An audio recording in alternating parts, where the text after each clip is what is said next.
NCERT preparation module में Indian economy के segment में हम लोग आज क्लास 11th की एनसीईआरटी के चैप्टर नंबर 2 और 3 का डिस्कशन करेंगे। एक ब्रीफ इंट्रो देंगे और उसके बाद आपसे हम क्वेश्चन आंसर्स पर डिस्कशन करेंगे। तो सबसे पहले चैप्टर नंबर 2 की बात करते हैं। चैप्टर नंबर 2 में जो शुरुआत होती है वो इंडियन इकोनॉमी फ्रॉम 1950 टू 1990 का चैप्टर है ये, यानी कि आज़ादी के बाद से लेकर के 1950 वो दौर है जब हमारे यहाँ प्लानिंग कमीशन बनता है, यानी कि प्लान्ड इकोनॉमिक एरा जो शुरू होता है, और 1990 तक का जो दौर है वो ये चैप्टर है।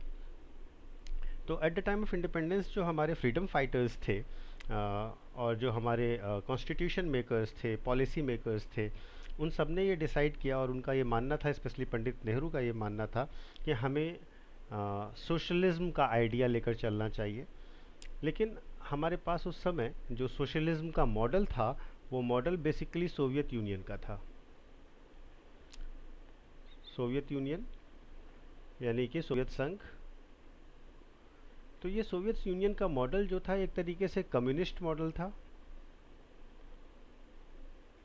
और इंडिया इंडिपेंडेंस के बाद खुद को डेमोक्रेसी बनाता है।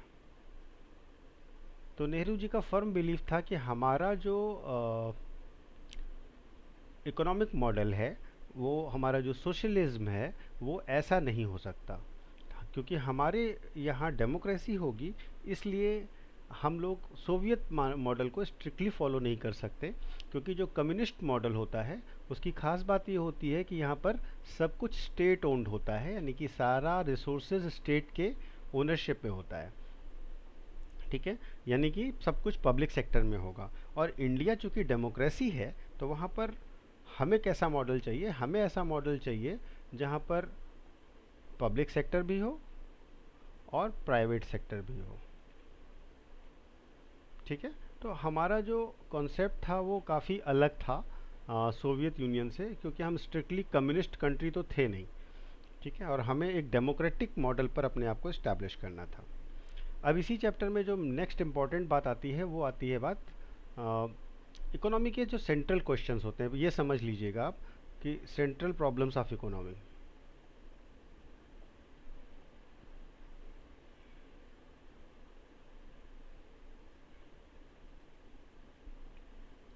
पहला सेंट्रल प्रॉब्लम है व्हाट टू प्रोड्यूस। दूसरा है हाउ टू प्रोड्यूस, और तीसरा है फॉर whom टू प्रोड्यूस।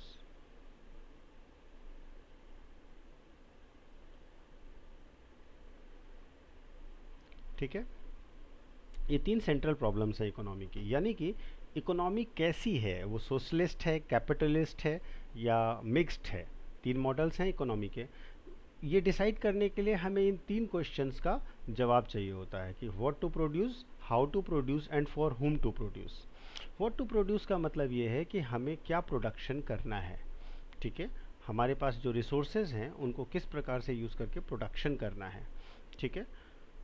दूसरा हाउ टू प्रोड्यूस, यानी कि हमारा प्रोडक्शन प्रोसेस क्या होगा, यानी कि लेबर इंटेंसिव प्रोडक्शन प्रोसेस होगा, मैकेनाइज्ड होगा, किस तरीके से हमें प्रोडक्शन करना है, क्योंकि हमें अपनी डेमोग्राफी और बाकी ज़रूरतों को भी देखना होगा। इसके बाद तीसरी चीज़ है फॉर whom टू प्रोड्यूस, यानी कि वो कस्टमर ग्रुप कौन सा है जिसके लिए हमें प्रोडक्शन करना है, ठीक है। तो जैसे हमें गरीबों के लिए प्रोडक्शन करना है, अमीर या सिलेक्टेड वर्ग के लिए प्रोडक्शन करना है, तो ये तीन चीज़ें जब डिसाइड करते हैं तो हमें पता चल जाता है कि वहाँ पर किस तरीके का इकोनॉमिक मॉडल है, ठीक है। अगर मान लीजिए कि वो चीज़ें प्रोड्यूस हो रही हैं जो केवल हायर कस्टमर ग्रुप अफोर्ड कर सकता है, लोअर कस्टमर ग्रुप के लिए चीज़ें प्रोड्यूस नहीं हो रही हैं, सब कुछ मैकेनाइज्ड है, हाईली इंडस्ट्रियलाइज्ड है, हाईली टेक्निकल है, और कस्टमर ग्रुप अपना आइडेंटिफाइड है, एक एलीट क्लास है, तो जाहिर सी बात है वो कौन सी इकोनॉमी होगी? वो होगी आपकी इंडस्ट्रियल इकोनॉमी, या इसको हम कह सकते हैं capitalist economy,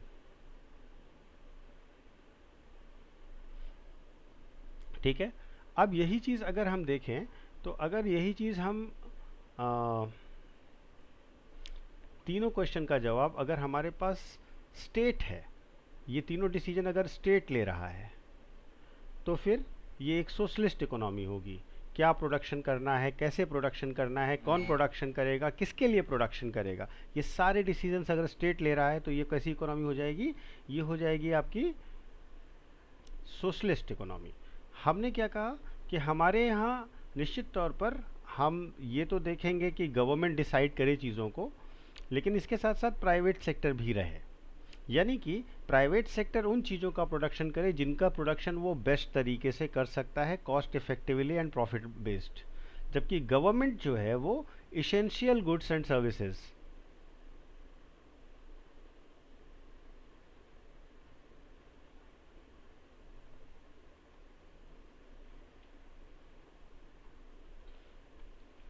essential goods and services का प्रोडक्शन करेगी कौन, गवर्नमेंट। बाकी सारा जो चीज़ें हैं वो कौन प्रोडक्शन करेगा, वो सारा प्रोडक्शन कर सकता है आपका स्टेट।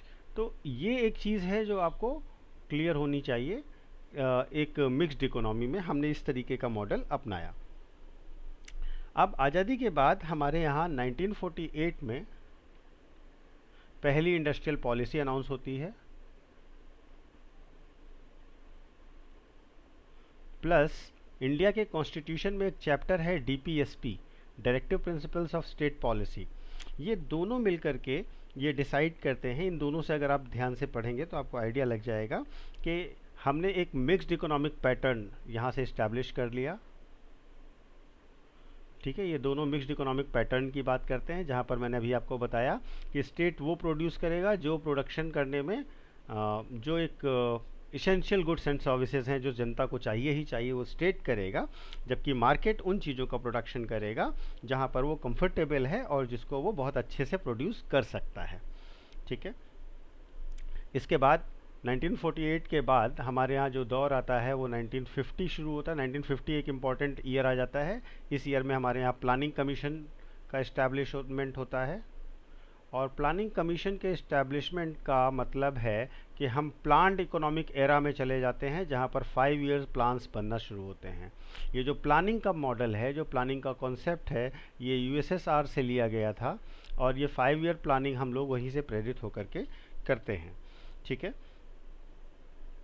जो ये जब भी हम लंबे समय के लिए प्लान करते हैं, जैसे 20 ईयर्स का प्लान करते हैं, तो उसको पर्सपेक्टिव प्लान कहते हैं। ठीक है, अब इंडिया का जो प्लानिंग सिस्टम था, जो हमने 5 ईयर प्लान का दौर अपना शुरू किया, तो हमें ये पता होना चाहिए कि हम क्यों प्लानिंग कर रहे हैं, यानी कि हमारे प्लानिंग का ऑब्जेक्टिव क्या है। ठीक है, तो अगर हम ऑब्जेक्टिव या गोल्स की बात करें तो हमारे 5 गोल्स हैं प्लानिंग के। गोल नंबर 1 है हमारा ग्रोथ, नंबर 2 है हमारा मॉडर्नाइजेशन,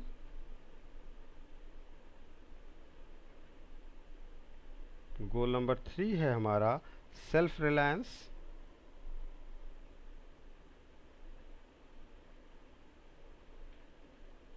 नंबर 4 है इक्विटी, ठीक है, ये मोटे तौर पर ये 4 गोल्स हैं हमारे 5 ईयर प्लान्स के। ग्रोथ का मतलब हमें सेक्टर वाइज ग्रोथ करना है, यानी कि हमें तीनों सेक्टर्स में, एग्रीकल्चर, इंडस्ट्री और सर्विस सेक्टर में ग्रोथ पाना है। ग्रोथ पाने के लिए अलग अलग मॉडल अपनाएंगे, जिसको हम आगे बात करेंगे। मॉडर्नाइजेशन का मतलब ये होता है कि हमें मॉडर्न टूल्स एंड टेक्निक्स का इस्तेमाल करना है, मार्केटाइजेशन अच्छे से करना है। सेल्फ रिलायंस का मतलब है कि हम प्रोडक्शन, अपनी चीज़ों का प्रोडक्शन की ज़रूरतें, उसकी टेक्नोलॉजी, उसका मेथडोलॉजी, ये सब खुद से डेवलप करें और अपनी ज़रूरत भर का, यानी कि जो हमारी नीड है उसको हम खुद से पूरा कर सकें। लास्ट कॉन्सेप्ट है इक्विटी का। इक्विटी एक बहुत ही इंपॉर्टेंट कॉन्सेप्ट है। Equity is not equality. Equity का मतलब है कि जो जिसकी ज़रूरत है उसको उसके हिसाब से दिया जाए, यानी कि as per need services provide की जाए, जबकि इक्वालिटी सबको इक्वल सर्विसेज देती है। ठीक है, तो ये 4 मेजर गोल्स थे हमारे यहाँ के प्लानिंग के, equity, self reliance, modernisation and growth. इसके बाद अगला टर्म है इस चैप्टर में एग्रीकल्चर का।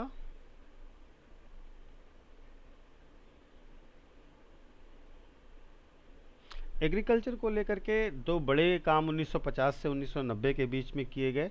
पहला काम था लैंड रिफॉर्म्स का। लैंड रिफॉर्म्स में सबसे ज़्यादा इम्पोर्टेंट था लैंड सीलिंग एक्ट का पास करना, यानी कि किसके पास कितनी अपर लिमिट ऑफ लैंड हो सकती है ये डिसाइड करना। और अगर हम लैंड सीलिंग एक्ट के एक्सपीरियंस को देखें तो केरला में ये बहुत सक्सेसफुल रहा और वेस्ट बंगाल में ये बहुत सक्सेसफुल रहा। दूसरा एग्रीकल्चर में जो बड़ा काम हुआ वो था HYV, हाई यील्डिंग वेराइटीज़ का इस्तेमाल करना। हाई यील्डिंग वेराइटीज़ यानी कि जिसमें फसल ज़्यादा होगी, उपज ज़्यादा होगी, और यही ग्रीन रेवोल्यूशन लेके आएगा। और HYV का सबसे ज़्यादा प्रयोग हमारे यहाँ किस में हुआ? वीट में और राइस में। तो ये एग्रीकल्चर को लेकर के था। और यही HYV का जो सीड है ये क्या लेकर के आएगा इंडिया में? ग्रीन रेवोल्यूशन लेके आएगा। तो जो आपका ग्रीन रेवोल्यूशन है वो वास्तव में दो तीन स्टेजेस में आता है। जो ग्रीन रेवोल्यूशन की शुरुआत होती है ये 1960s के दौर में होती है, और 1960 से 1970 को first stage of green revolution कहा जाता है। ठीक है, इस first stage of green revolution में, first phase of green revolution में बेसिकली जो पंजाब, आंध्र प्रदेश और तमिलनाडु का एरिया है वहाँ पर बहुत ज़्यादा तेज़ी से पंजाब, आंध्र प्रदेश और तमिलनाडु, ये जो एरिया है यहाँ पर बहुत तेज़ी से जो प्रोडक्शन प्रोसेस है वो हुआ, प्रोडक्शन की ग्रोथ हुई। और व्हीट और राइस में ही ये ज़्यादातर प्रोडक्शन प्रोसेस देखने को मिला। जो second phase of green revolution है वो 70 से 80 तक चला, और इसमें वैरायटी बढ़ गई फसलों की, यानी कि गेहूं और धान के सिवा बाकी व्हीट और राइस के सिवा बाकी चीज़ों पर भी ध्यान देना शुरू किया गया। ठीक है, इम्पॉर्टेंट बात यह है कि 1950 से लेकर 1990 तक, 1950 से लेकर के जो ये चैप्टर है 1990 तक अगर हम एग्रीकल्चर को देखें तो जीडीपी में एग्रीकल्चर का जो परसेंटेज है वो डिक्लाइन करता है। यानी कि अगर हम 1950 में देखें तो ये करीब करीब 67.5% था, जो कि 1990 तक जाते जाते 64.9% हो गया। तो इस तरीके से देखें तो एग्रीकल्चर का जो कंट्रीब्यूशन है जीडीपी में वो कम होता चला जाता है। ठीक है, तो ये एग्रीकल्चर को लेकर के इस चैप्टर में था। इसके बाद आते हैं हम अगले टॉपिक पर। अगला टॉपिक है इंडस्ट्री।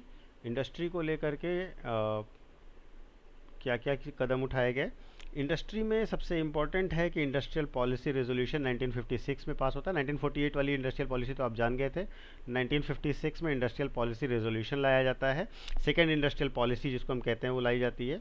और सेकेंड इंडस्ट्रियल पॉलिसी जो थी 1956 वाली, ये बेसिकली जो सेकेंड 5 ईयर प्लान था,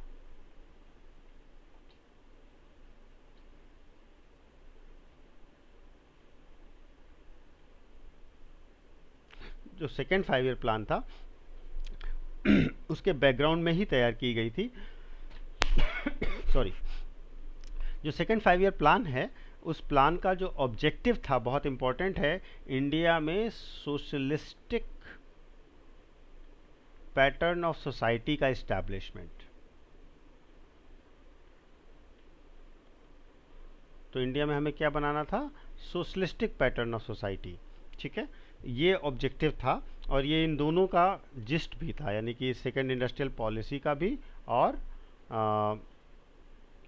सेकेंड 5 ईयर प्लान का भी। ठीक है, इसके बाद जो ये सेकेंड इंडस्ट्रियल पॉलिसी है इसमें एक बहुत इम्पॉर्टेंट इनिशिएटिव लिया गया, और वो इम्पॉर्टेंट इनिशिएटिव ये था कि 3 सेक्टर्स में बांट दिया गया पूरी इकोनॉमी को, और कहा गया कि एक सेक्टर वो होगा जो केवल स्टेट ओन्ड होगा, यानी कि इस एरिया में केवल स्टेट अपनी इंडस्ट्रीज़ लगाएगा।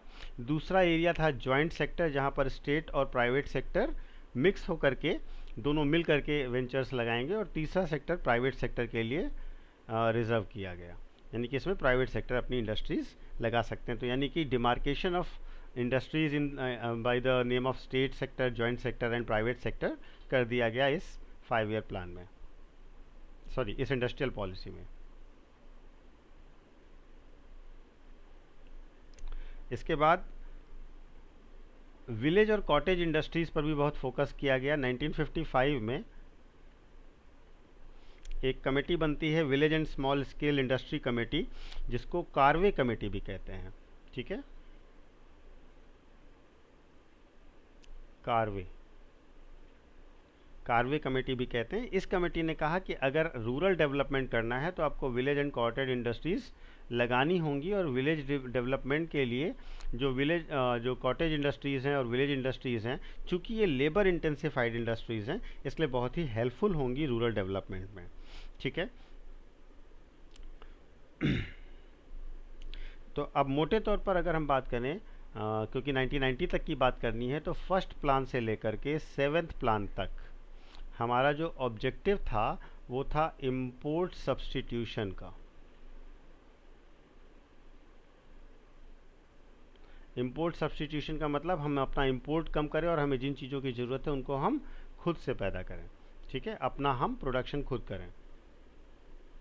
और इंपोर्ट सब्स्टिट्यूशन के लिए जो बड़े कदम उठाए गए वो दो थे। पहली चीज़ तो ये थी कि टैरिफ लगाए गए, और दूसरी चीज़ थी कोटा डिसाइड किया गया। ठीक है, टैरिफ का मतलब होता है कि वो टैक्स जो इंपोर्ट पर लगता है, इंपोर्टेड गुड्स पर लगता है जो टैक्स, उनको हम टैरिफ कहते हैं। और कोटा का मतलब है कि ये डिसाइड किया गया कि लगभग कितना चीज़ें हम निर्यात करेंगे। मान लीजिए किसी चीज़ में 50% कोटा किया गया, तो हम मैक्सिमम 50% ही उसका निर्यात आयात कर सकते हैं, इंपोर्ट कर सकते हैं। तो कोटा निर्धारित कर दिया गया कि ऐसी चीज़ों को इतना और ऐसी चीज़ों को इतना ही हम इंपोर्ट कर सकते हैं। तो इस तरीके से इंपोर्ट सब्स्टिट्यूशन की policy first to seventh 5 year plan तक प्रोमिनेंटली फॉलो होती रही। ठीक है, इसके बाद जो आपका चैप्टर नंबर 3 है वो लिबरलाइजेशन, प्राइवेटाइजेशन और ग्लोबलाइजेशन पर है। ठीक है, एलपीजी की बात कर रहा है। तो एलपीजी के बारे में समझ लीजिए। लिबरलाइजेशन का मतलब होता है ईजिंग ऑफ लॉज। मैं आपको आसान भाषा में बता रहा हूँ। एंड रेगुलेशंस, जो भी कंपनी के लिए, इंडस्ट्री के लिए नियम हैं, कानून हैं, उनको आसान बना देना, उनको ऐसे बना देना कि ज़्यादा डिफ़िकल्ट ना रहें और कोई भी उसके अंतर्गत काम कर सके, उसको हम कहेंगे लिबरलाइजेशन। और प्राइवेटाइजेशन का मतलब होता है जो गवर्नमेंट सेक्टर इंडस्ट्रीज़ हैं या पब्लिक सेक्टर इंडस्ट्रीज़ हैं, उनको प्राइवेट पार्टनरशिप में या प्राइवेट ओनरशिप में ट्रांसफ़र करना। ठीक है, उसके शेयर्स प्राइवेट को दे देना, ये प्राइवेटाइजेशन है। ग्लोबलाइजेशन का जो कॉन्सेप्ट है वो ये है कि हमारा जो भी ग्लोबल ट्रेड है वो विदाउट एनी रिस्ट्रिक्शन हो।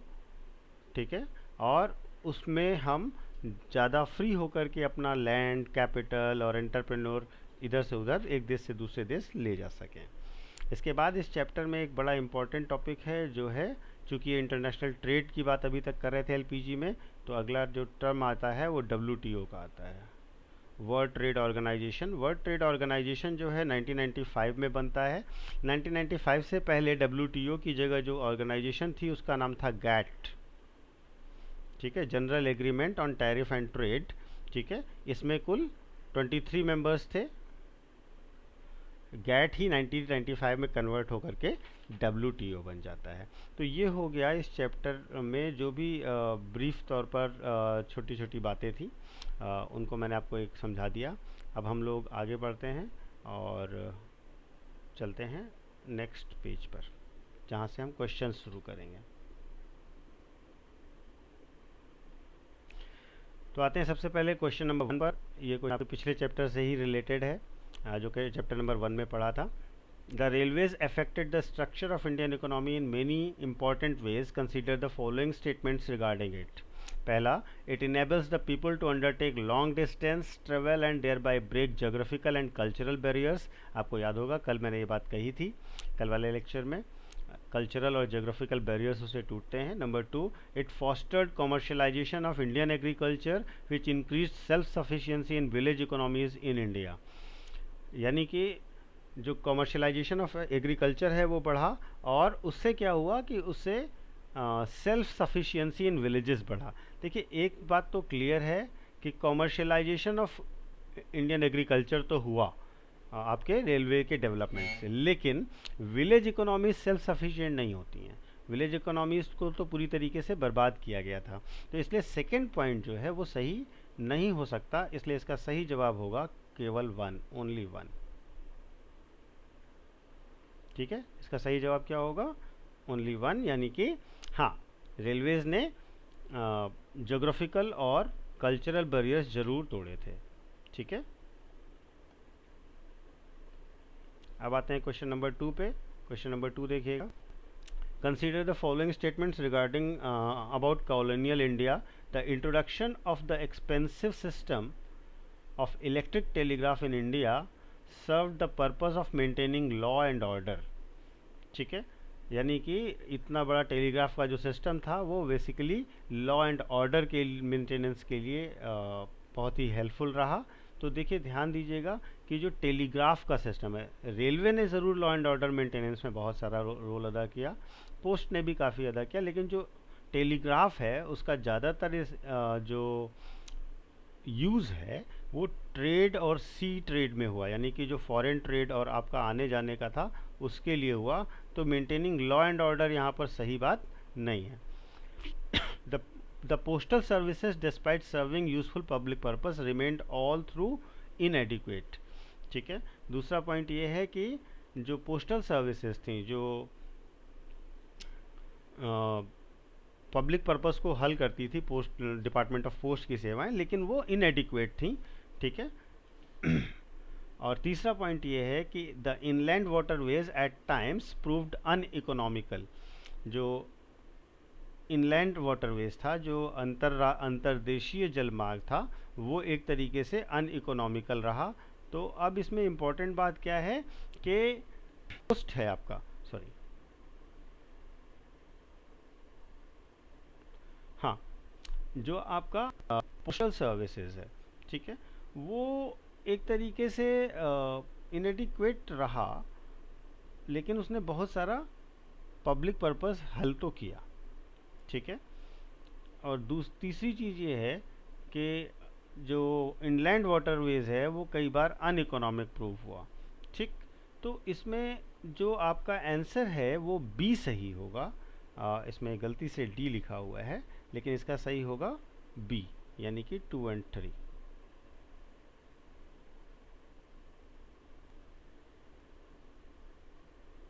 Now come to the next question.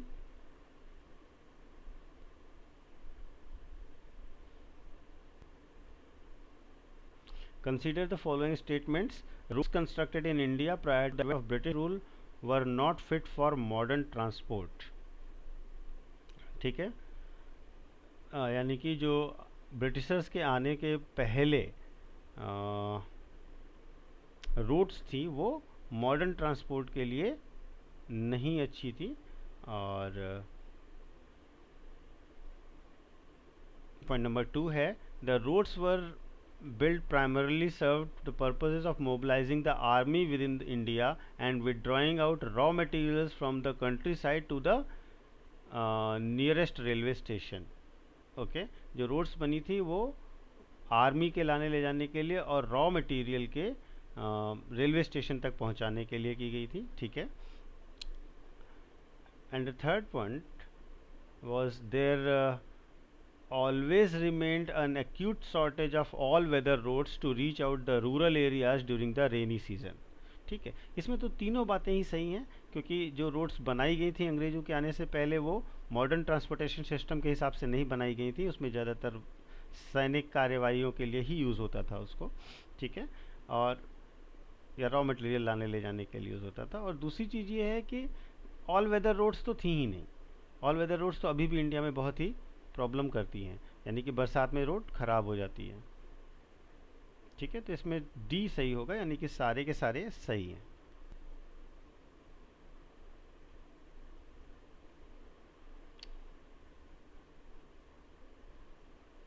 Next question है, arrange the following sectors according to their share in the economy during colonial rule in India, agriculture, manufacturing sector and services. ठीक है, तो अब इसमें क्या है कि एग्रीकल्चर तो आपको पता है 60-70% से ज़्यादा एग्रीकल्चर ही था, तो नंबर 1 पर तो एग्रीकल्चर ही होगा। ठीक है, दूसरा है मैन्युफैक्चरिंग और तीसरा है सर्विसेज।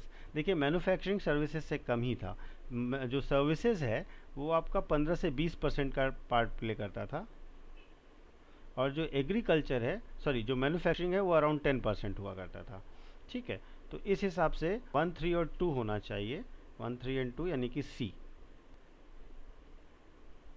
ठीक है, तो ये आपका बहुत ही सिंपल सा क्वेश्चन है, इसमें कोई बहुत ही समस्या नहीं है। नेक्स्ट क्वेश्चन आपका, in a capitalist society goods produced are distributed among people on the basis of what people need। okay? जो कैपिटलिस्ट सोसाइटी है वहाँ पर लोगों की ज़रूरतों के आधार पर लोगों को सामान पैदा कर बनाया जाता है, दिया जाता है। ठीक, in a socialist society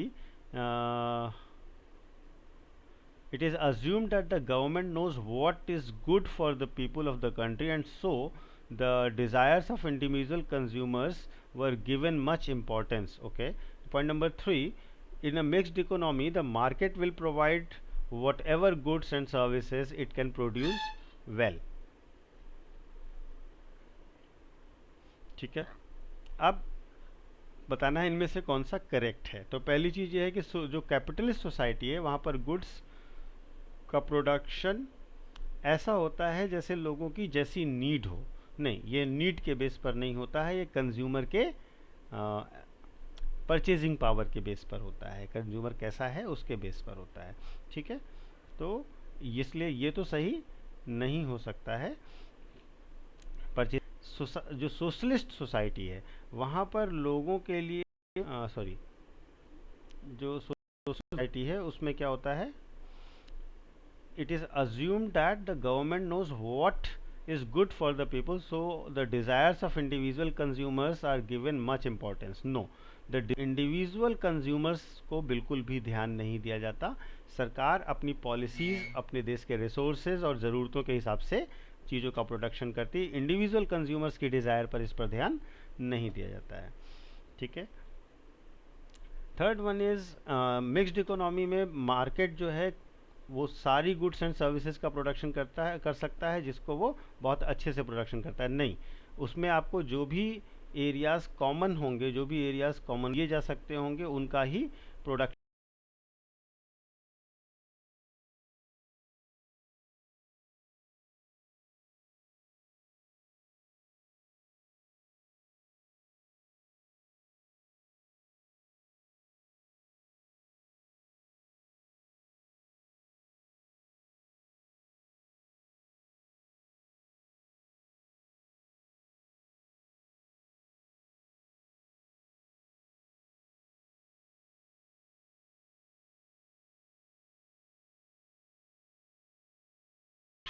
the output of goods and services in the country।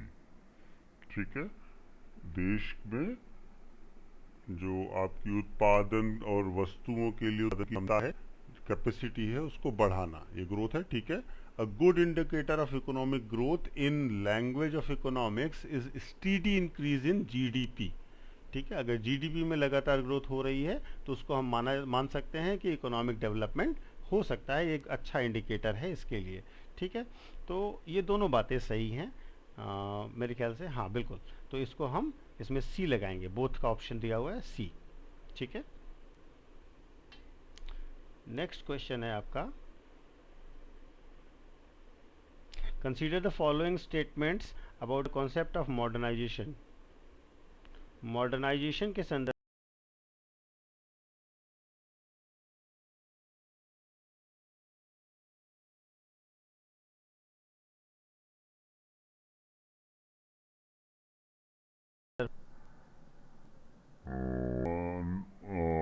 does not refer only the use of new technology but also the changes in social outlook।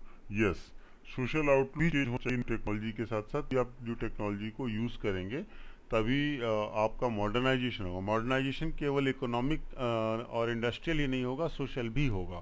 तो इसलिए मॉडर्नाइजेशन का ये कॉन्सेप्ट सही है, इसमें हम सी पर जाएंगे, यानी कि बोथ ऑफ देम को करेक्ट मानेंगे।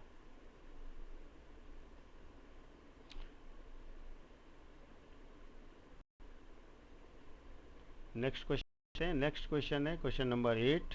और क्वेश्चन नंबर 8 कह रहा है कि ये एक असर्शन रीजन बेस्ड क्वेश्चन है। बताना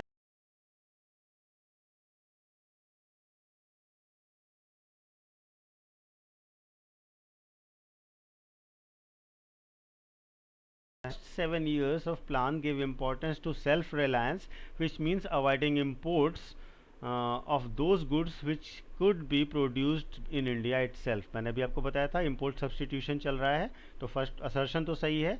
It was feared that dependence on imported food supplies, foreign technology and foreign capital may take India's sovereignty vulnerable to foreign interference in our policies। Yes, ये इसका रीज़न सही है, क्योंकि हमें ये डर था और हम 70 सालों से गुलाम रह चुके थे। हमें ये पता था कि अगर बार बार हम विदेशी जो टेक्नोलॉजी है, जो विदेशी कैपिटल है, फूड वहाँ से मंगवा रहे हैं, अगर हम इंपोर्ट कर रहे हैं, तो हम पूरी तरीके से डिपेंडेंट रहेंगे और जाहिर सी बात है उनका इंटरफेरेंस यानी हस्तक्षेप भी बढ़ जाएगा। तो असर्शन और रीज़न दोनों सही हैं, और जो रीज़न है वो असर्शन का सही से एक्सप्लेनेशन भी कर रहा है। चलिए नेक्स्ट क्वेश्चन पे चलते हैं। नेक्स्ट क्वेश्चन है इक्विटी क्या होती है। इक्विटी मैंने अभी आपको समझाई भी थी। इक्विटी का मतलब होता है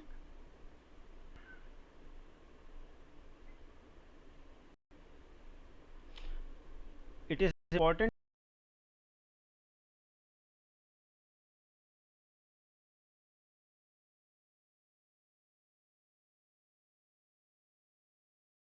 the kind of life which people are living।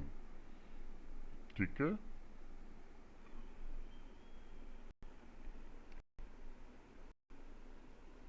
तो पहला पॉइंट जो है वो कि इकोनॉमिक प्रॉस्पेरिटी इससे इंश्योर होगी इक्विटी से, बिल्कुल सही बात है। दूसरी बात यह है कि ग्रोथ, मॉडर्नाइजेशन और सेल्फ रिलायंस तब तक नहीं इम्प्रूव कर सकते लाइफ जब तक इक्विटी ना हो, बिल्कुल सही बात है। तो इसमें हम दोनों में जाएंगे, दोनों सही हैं, यानी कि इसमें सी पर जाएंगे। Last question of the day, consider the following statements about PC Mahalanobis। He was educated in Presidency College in Calcutta and at Cambridge University, England। He was made a fellow in British Royal Society। He established Indian Statistical Institute in Kolkata। ठीक है, ये तीनों fact हैं और तीनों सही हैं, तो इसमें हम डी लगा देंगे। और तीनों फैक्ट आपने पढ़े होंगे तो इसलिए आपको याद भी होंगे। तो इस प्रकार हम लोग चैप्टर 2 एंड 3 को कंप्लीट करते हैं। आगे हम लोग नेक्स्ट चैप्टर है जिसकी इन्फॉर्मेशन आपको दे दी जाएगी। तो हम लोग इस तरीके से इसको कंप्लीट करते रहेंगे।